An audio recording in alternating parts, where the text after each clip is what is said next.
مجھے اندیشہ ہوتا ہے کہ کہیں میرا ہاتھ کھانے کی پلیٹ سے وہ چیز پہلے نہ اٹھا لے جسے میری ماں نے میرے اٹھانے سے پہلے دیکھ لیا ہو اور وہ اسے کھانا چاہتی ہو۔ الحمدللہ رب العالمین، الصلاۃ والسلام علی رسولہ النبی الکریم۔ السلام علیکم ورحمۃ اللہ وبرکاتہ۔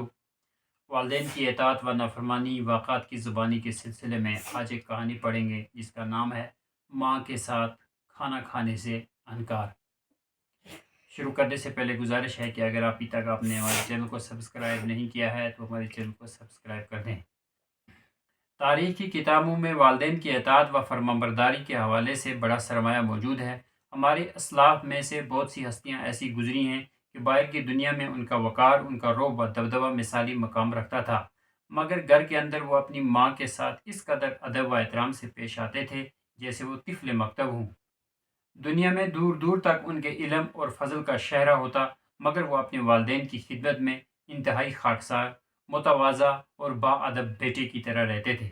ماں کے ساتھ حسن سلوک سے پیش آنے والی بزرگ ہستیوں میں سے ایک نام علی بن حسین رحمۃ اللہ علیہ کا بھی آتا ہے۔ ان کا لقب زین العابدین تھا۔ یہ سیدنا علی بن ابی طالب رضی اللہ تعالیٰ عنہ کے پوتے اور نبی کریم صلی اللہ علیہ وسلم کے پڑنواسے تھے۔ سیدہ فاطمہ رضی اللہ تعالی عنہا ان کی دادی تھی۔ ان کی پیدائش سن 27 ہجری میں ہوئی۔ یہ جمعرات کا دن تھا اور شعبان کی 7 تاریخ تھی۔ ان کی ولادت کے موقع پر ان کے دادا جان سیدنا علی بن ابی طالب رضی اللہ تعالی عنہ نے بڑی خوشی کا اظہار فرمایا اور ان کے کان میں اذان دی، جیسا کہ ان کے والد اور اپنے صاحبزادے سیدنا حسین بن علی رضی اللہ تعالی عنہ کے کان میں اذان دی تھی۔ مورخین کے قول کے مطابق رسول اکرم صلی اللہ علیہ وسلم کی نسل علی بن حسین رضی اللہ تعالی عنہ سے چلی، کیونکہ حادثہ کربلا میں خاندان نبوت میں یہی ایک زندہ بچ گئے تھے۔ یہ خیمے کے اندر بیماری کی حالت میں بستر پر پڑے ہوئے تھے۔ بعد میں انہیں بھی قیدیوں کے ساتھ کوفہ میں ابن زیاد کے پاس پہنچا دیا گیا تھا۔ جب زین العابدین علی بن حسین رضی اللہ تعالی عنہ کی عمر 17 سال کی ہوئی تو ان کی شادی ان کے چچا سیدنا حسن بن علی بن ابی طالب رضی اللہ تعالی عنہ کی صاحبزادی فاطمہ بنت حسن سے ہو گئی۔ مورخین نے لکھا ہے کہ زین العابدین رحمۃ اللہ علیہ کے تعلقات لوگوں کے ساتھ بہت اچھے تھے، اس لیے سبھی لوگ ان سے شدید محبت کا اظہار کرتے تھے۔ یہ اپنی والدہ کی بے حد عزت کرتے تھے۔ والدہ کے ساتھ ان کی محبت و الفت، ہمدردی اور اطاعت و فرما برداری کی مثال دی جاتی تھی۔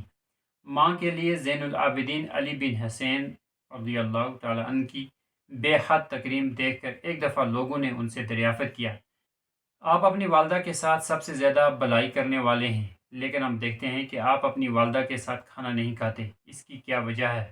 زین العابدین علی بن حسین رحمۃ اللہ علیہ نے ان کے جواب میں ارشاد فرمایا، مجھے اندیشہ ہوتا ہے کہ کہیں میرا ہاتھ کھانے کی پلیٹ سے وہ چیز پہلے نہ اٹھا لے جسے میری ماں نے میرے اٹھانے سے پہلے دیکھ لیا ہو اور وہ اسے کھانا چاہتی ہو، اس لیے میں اپنی والدہ کے ساتھ کھانا نہیں کھاتا۔ اگر میں نے وہ چیز پہلے اٹھا لی جسے میری ماں کھانا چاہتی تھی تو اس طرح میں ان کا نافرمان ٹھہروں گا۔ سبحان اللہ، ذرا غور کریں ماں کے ساتھ زین العابدین علی بن حسین رحمۃ اللہ علیہ کے حسن سلوک پر۔ اس سے اندازہ لگایا جا سکتا ہے کہ ہمارے اسلاف اپنی ماؤں سے کیسی والہانہ محبت کرتے تھے اور ماں باپ کے ساتھ ان کا طرز عمل کس قدر مہذب اور مہربانی والا ہوتا تھا۔ دراصل اچھے اور پاکیزہ گھرانے کی اولاد بھی اپنے بزرگوں کی ہم خیال اور ہم مذاق ہوا کرتی ہے۔